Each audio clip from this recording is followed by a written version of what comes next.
Chantel, still alive. Does that give you, I suppose you played with that hope going into tomorrow afternoon against the Eagles?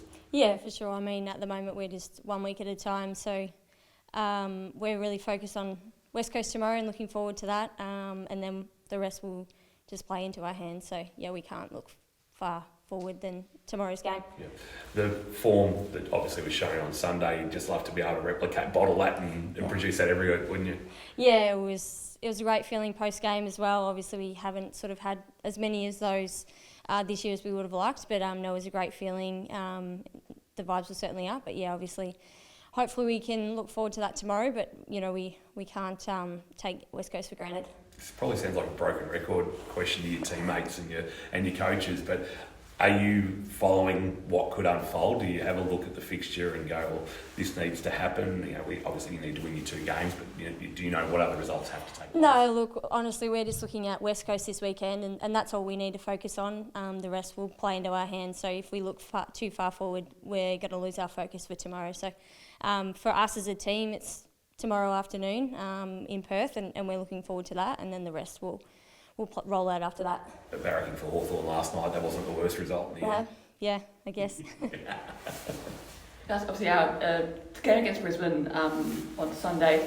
I guess as a defence, because I think probably this year we'll maybe focus on the forward line and trying to get that to tick and to finish there. But as a defensive group, how do you feel like that? I felt like it was probably maybe one of the best whole defensive performances of the season. Yeah, for sure, it certainly was. I mean, across the 6 of us that rolled through there, everyone sort of played their role, and it was sort of us back at our best, and it was a 4-quarter effort. I mean, throughout the season we've had quarters where we're really on, but we sort of haven't really been able to nail that for 4 quarters, so it was nice to get that reward. And obviously, you know, they had some key forwards in their forward line who had been performing really well. So as a collective, I thought we did really well to negate their influence as well, but you know, it certainly helped that all 3 lines across the board were connected and playing really well as well.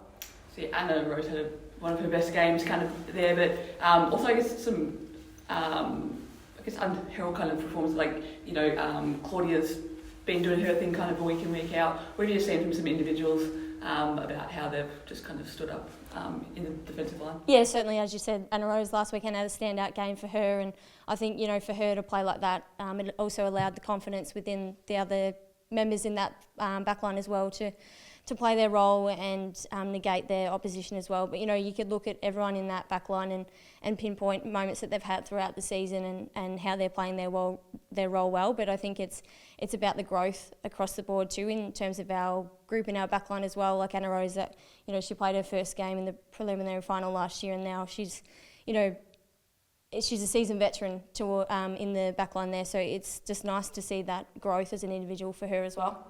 So you get Amy back and Rachel, yep. Rachel defence, great inclusion there, but also Amy as well in the midfield, and then maybe that also then frees Becky. She's been kind of going between both midfield and defence. How big of an inclusions are those two? Yeah, I mean, to have Amy back, it's a great inclusion for our midfield as well, and Rachel in our defence line too. I mean, they're both quality players, and you know, we know that what they will bring each week. So you know, we expect for them to come out and play their role, but you know, just for them to be back is a, you know, positive inclusion for us as well.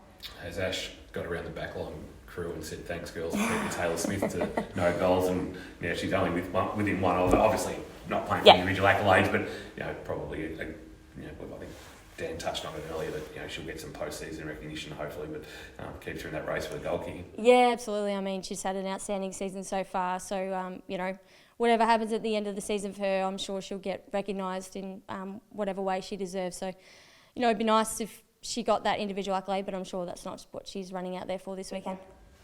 The Indigenous round will wear the jumpers this week and next week. I guess are you excited to kind of get around that round, basically? Yeah, it's a great initiative by the AFLW, and you know, we're lucky to have the artists in this week explaining what the jumper means in terms of what was presented, and in terms of the, you know, the land and what it relates to that, but also in regards to, you know, the environmental friendliness of it as well. So, you know, we're really excited about being able to wear that, and you know, we recognise it's such an important round for so many individuals within the AFLW space, but also the artists that have also, you know, made all of the jumpers and across the program.